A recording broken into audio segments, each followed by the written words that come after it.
All right, we are back. Welcome to another mini episode of the Roundup after a long hiatus, Jack, for the basketball season. We're back with another interview. Trevor Casmere, nice enough to come in this morning, give us a rundown of the basketball season. We talked to him before the year started with Coach Fitz. Trevor, can you give us an idea of the big positive thing that's come out of this season? They just wrapped up the regular season last weekend, played their first game last night, took down Glenbard East by a wide margin.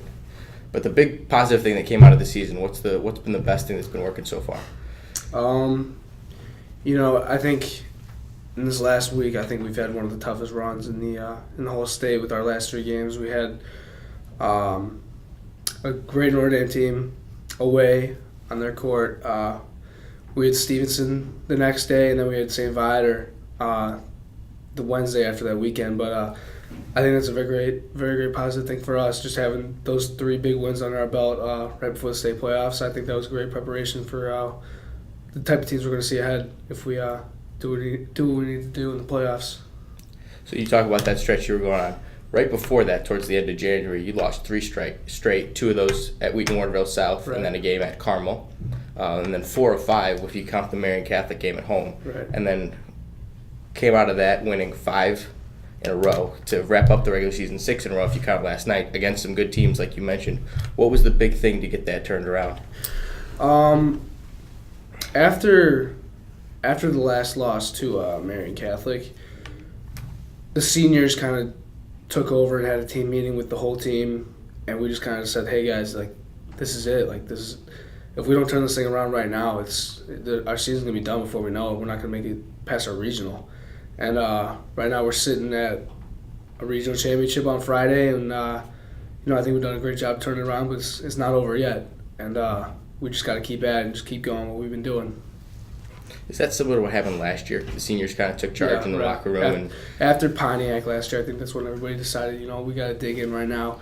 And the seniors were great at doing that. Our captains, David Bew, Jake Petrovic, and all those other guys, Ben Cooney, they just decided, none of us are playing college basketball, but we want to make the most out of our high school experience.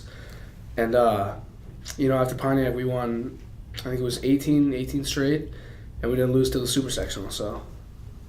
That's awesome to see that kind of leadership carrying over from generation to generation. Yeah. Hopefully that carries into next year. So I want to talk a little bit about the turnover issue you guys have had. Jack and I know we were betting on the broadcast whether it was going to be over or under 20 when we started getting statistics coming in at the half. But between 20 and 25 turnovers in a number of games, many times being the difference in the game, some of those losses against Marian Catholic, what's going to be the key to turning that around, getting that to... I think at this point in the season, we can't just jump from having games of... I think we're averaging around 16 a game, and it's just not realistic to jump to under 10 a game at this point in the season. But it's the type of turnovers that we have to definitely limit. The live ball turnovers in which they get fast break points out of it, those are the ones we got to be careful for. Obviously, if you catch a ball, you drop a ball, it goes out of bounds. That's one thing. But if you just throw it carelessly to the other team and get a basket, that's a big difference. And I think that's the one thing we got to limit. And just also just being able to bounce back from making mistakes. That's a big thing for us. It's you make a mistake, just get back up. Let's go, keep going at it. And I think we've been doing a better job of that down the stretch of the season, and we just got to keep at it. Yeah, and that on the other hand, you guys have notoriously been very good at taking advantage of those live ball turnovers. You guys have done a great job with Kendrick being able to run the floor and some of your guards pushing the ball. It's been really good. You guys have gotten a lot of points and turned a lot of games around in that way.